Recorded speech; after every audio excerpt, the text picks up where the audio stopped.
É uma alegria estar aqui novamente para darmos continuidade ao estudo do Evangelho segundo o Espiritismo e do Livro dos Espíritos, dentro da proposta do Centro Espírita Deolindo Alves.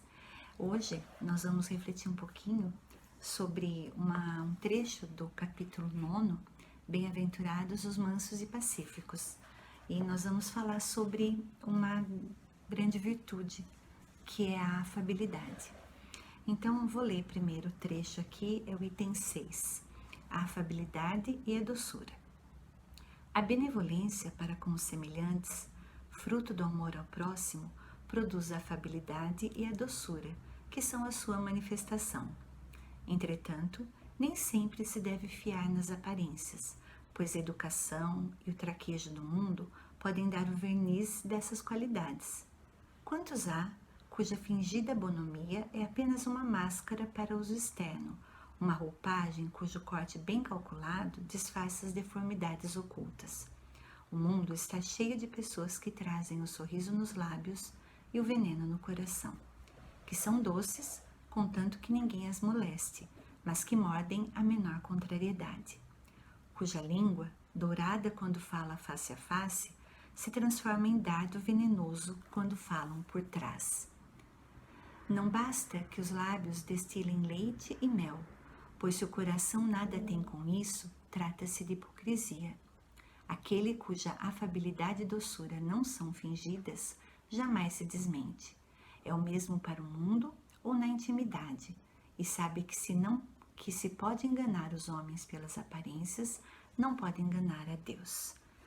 Bom, esse trecho aqui, então, ele traz alguns conceitos e eu fui buscar, na verdade, no significado das palavras, elementos para nossa reflexão. Primeiro que nós estamos falando de uma virtude, e essa palavra virtude, segundo um pensamento aristotélico, ela é uma qualidade positiva que se adquire como decorrência do hábito. Vamos guardar esta definição do pensamento aristotélico para virtude. Vou repetir, qualidade positiva que se adquire como decorrência do hábito. Então, nós estamos falando aqui de alguns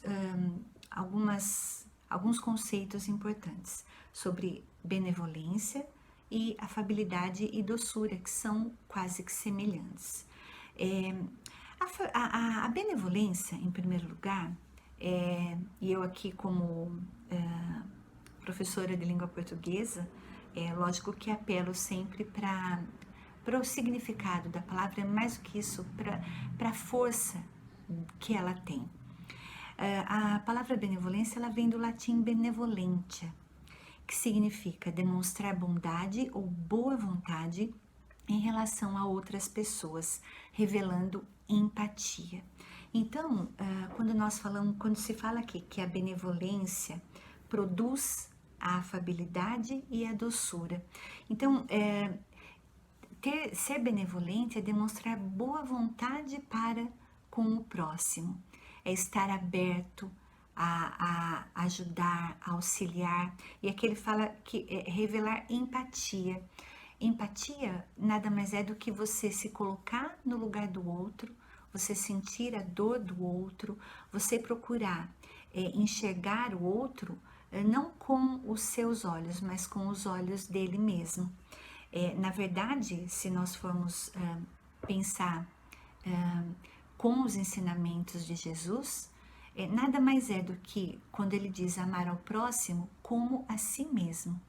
Então, quando nós falamos de amar ao próximo como a si mesmo, nós estamos falando de desejar ao próximo, de fazer ao próximo o que nós gostaríamos que a nós fosse feito. Isso nada mais é, de certa forma, do que você ter empatia, de você se colocar no lugar do outro. E em determinados momentos, você conseguir compreender que às vezes uma atitude de uma pessoa que num momento você desaprova ou que te atinge de alguma maneira, quando você tenta se colocar no lugar dela e entender a situação dela, a motivação para aquela atitude, você consegue compreendê-la melhor e até, dependendo da situação, relevar ou perdoar. Esse trecho aqui do Evangelho, quando ele fala que a benevolência, então, ou seja, a boa vontade para com o outro, produz a afabilidade. E procurando também o sentido de afabilidade, é muito interessante, é muito bonito, eu até diria. A afabilidade também vem do latim, affabilis, e ela é formada por duas palavrinhas. É um prefixo latino que é o ad, que significa junto, e mais fare, que significa falar, fala. Então, junto da fala, na verdade, o significado de afabilidade é a quem se pode falar. Até em italiano eu fui buscar, diz-se da pessoa que fala, escuta e se comporta com benevolência.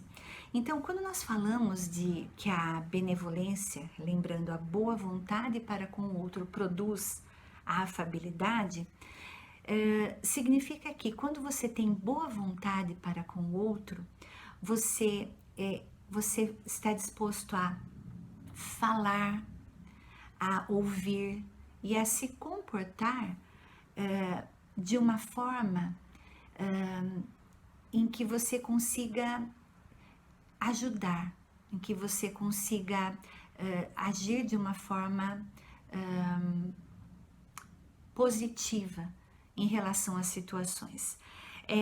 Se nós pensarmos um pouquinho no que seria o contrário, um bom contraponto para nós fazermos aqui seria: qual é o contrário da afabilidade?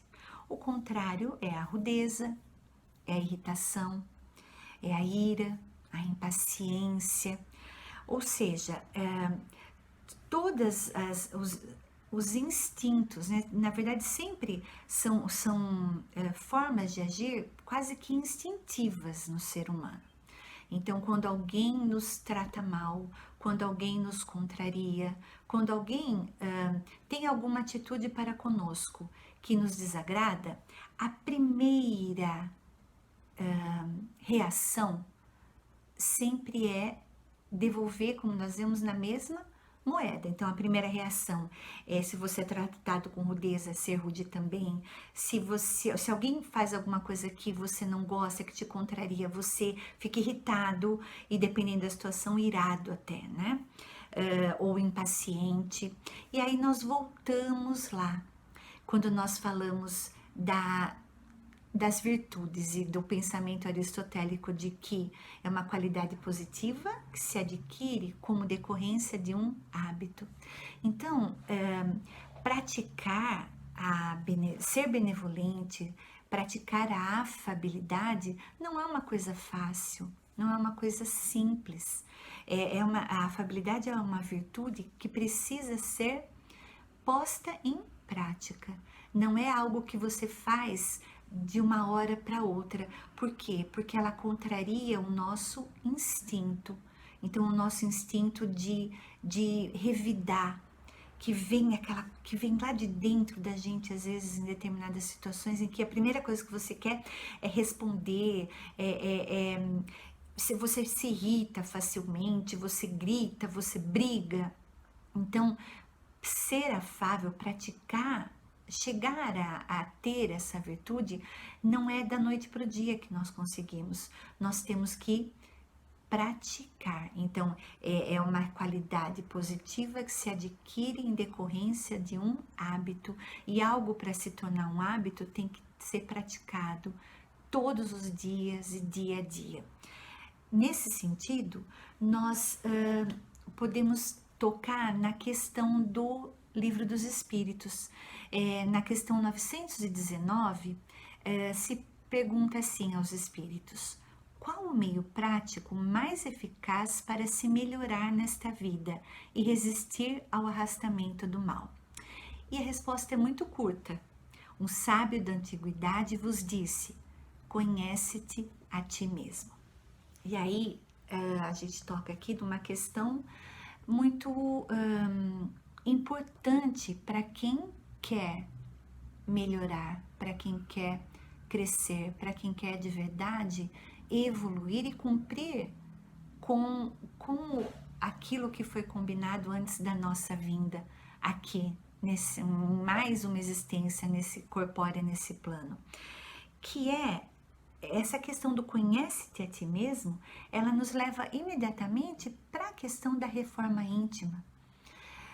Nós precisamos ter muito claro quais são os nossos defeitos e em que pontos nós temos que melhorar, em que nós temos que crescer e que nós temos que evoluir. Nós precisamos nos conhecer. Então, é muito importante que nós façamos todos os dias, ao final do nosso dia, um exame de consciência. E nós possamos ver, nesse dia, eu consegui praticar boas virtudes, eu consegui ser afável em situações em que... Porque é muito fácil você ser afável com aquela pessoa que vem toda amorosa com você e você devolver essa afabilidade também. Mas muitas vezes o que vem do outro para nós não são só coisas boas. Às vezes vem coisas ruins, palavras ruins, atitudes ruins que nos contrariam, que nos magoam muitas vezes. E aí, nesse momento em que nós temos que fazer o nosso exame de consciência, eu consegui transformar aquela situação que tinha tudo para terminar numa briga ou numa discussão, eu consegui, com afabilidade, com doçura, eu consegui transformar aquilo e reverter aquela situação para algo positivo. E essa é uma questão muito importante, que nós temos que olhar para isso. Nós temos que ter muito claro quais são, e nós sabemos, quais são os pontos negativos que eu tenho, quais são as questões em que eu devo melhorar. E ao final de cada dia fazer esse exame de consciência. Eu consegui reverter a situação, eu consegui pôr em prática essa afabilidade? Não. Olha, eu me irritei. Tem até aquele conselho, né, do contar até 10. É verdade. Se você conseguir não devolver ou não ter o ímpeto de, no mesmo momento, ter uma reação negativa e conseguir se conter, respirar fundo e falar, não é assim que eu devo agir nesse momento, é de outra forma. Eu preciso ser afável, eu preciso ter doçura. Quando eu preciso do doce, quando eu preciso adoçar? Quando está amargo, não é?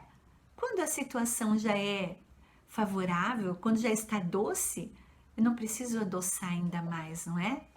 Agora, quando eu vivo uma situação difícil, em que é exatamente naquela situação que eu preciso ser benevolente, que eu preciso agir com doçura, que eu preciso mais ouvir do que falar. Às vezes a pessoa só precisa falar mesmo e desabafar.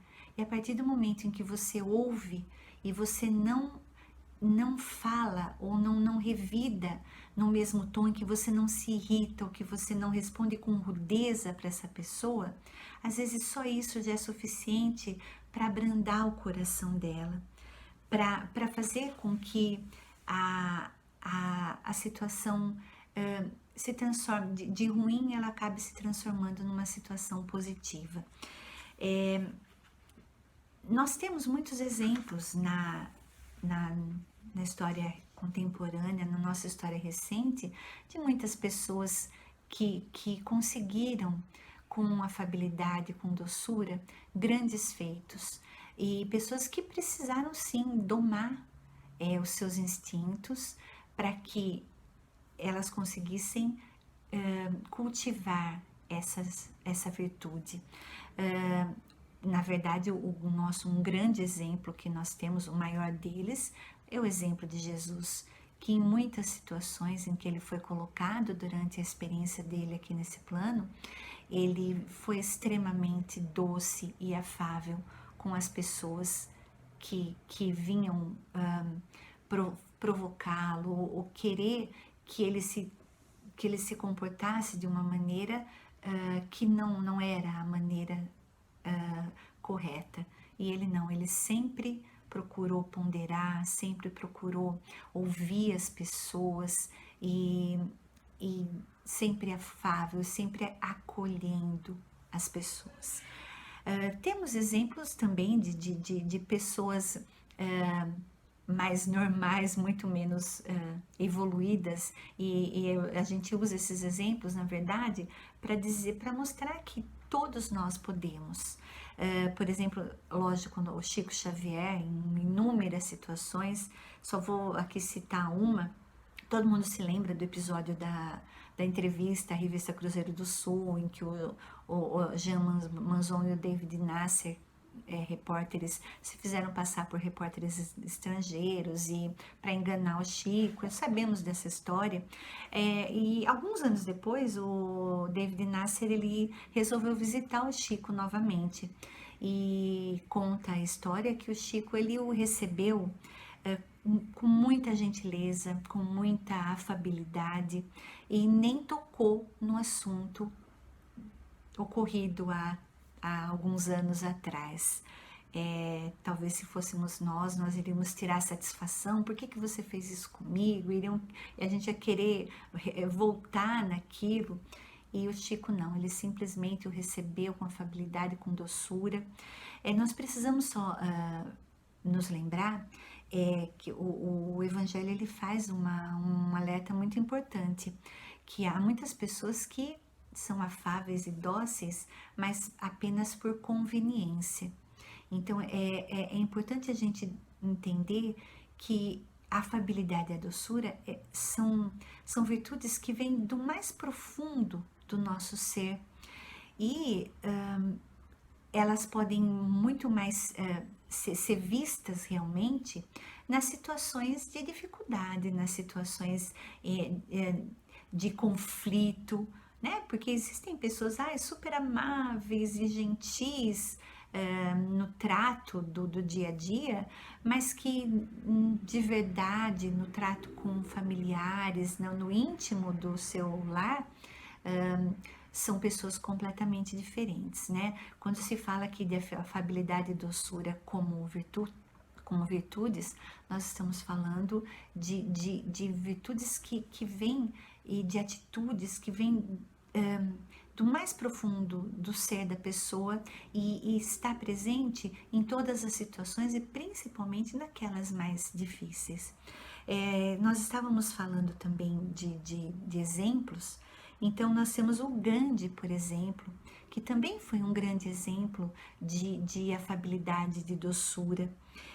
Tem uma frase em que ele diz assim: aprendi, através da experiência amarga, a suprema lição, controlar minha ira e torná-la como o calor que é convertido em energia.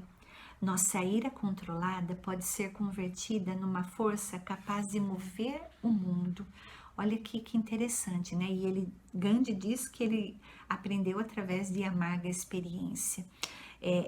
Olha que interessante a ideia de você transformar a ira, a irritação, de você controlar. Então, quando a gente fala de controle sobre isso, nós estamos falando mesmo de contra um instinto nosso, e é por isso que é um trabalho árduo e constante de você, mas ele que conseguiu fazer isso, ele diz que nós conseguimos transformar isso numa energia e devolver numa força capaz de mover o mundo, de mudar o mundo. Olha a grandeza dessa virtude. Então, é muito importante que nós passemos a pensar nessa questão. Desenvolver virtudes Não é tarefa fácil, mas ela passa pelo conhece-te a ti mesmo. Ela passa por nós percebermos quais são as nossas fraquezas, no que é que nós temos que trabalhar com mais empenho e fazer disso um hábito. Então, todos os dias, no nosso exame de consciência, observar o que nós conseguimos, o que nós não conseguimos e seguindo em frente dia a dia, passo a passo.